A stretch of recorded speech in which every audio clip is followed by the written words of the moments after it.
Question ये कह रहा है कि एक ट्रायंगल पी क्यू आर है जिसके शीर्ष एक वृत्त पर स्थित है जिनका केंद्र ओ है। ऐसा वृत्त के एक बिंदु आर पर स्पर्श रेखा है।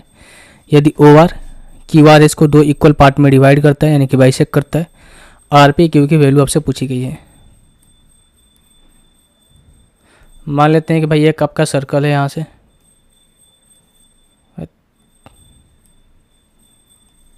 ठीक है।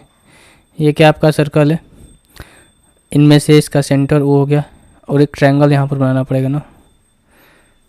इसी को ले लेते हैं कि ये एक ट्रायंगल के शीर्ष से एक सर्कल को खींचा गया है इस तरीके से।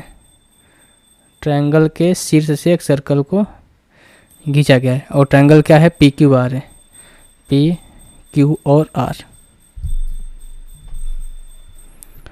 बोला ये गया है कि भाई ओ जो है इसका सेंटर ओ है और आर से एक स्पर्श रेखा है इस तरीके से। एस आर क्या स्पर्श रेखा है और क्यू और आर ओ और क्यू दोनों आपस में बाइसेक्ट करते हैं इस तरीके से।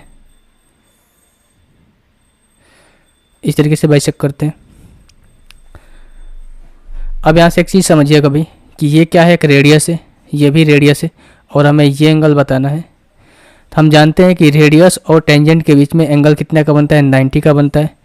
तो यहाँ से यानी कि ये पूरा एंगल कितने होगा, 90 का होगा।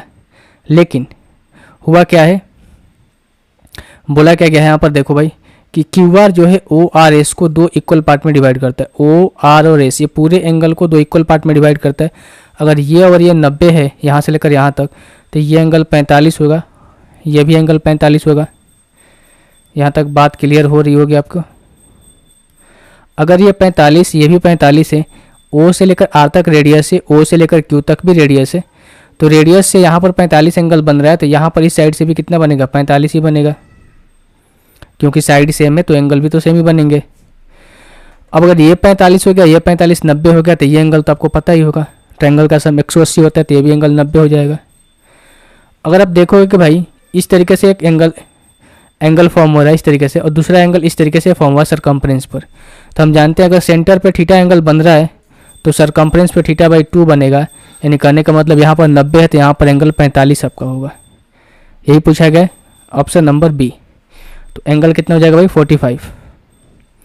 बात क्लियर हुई।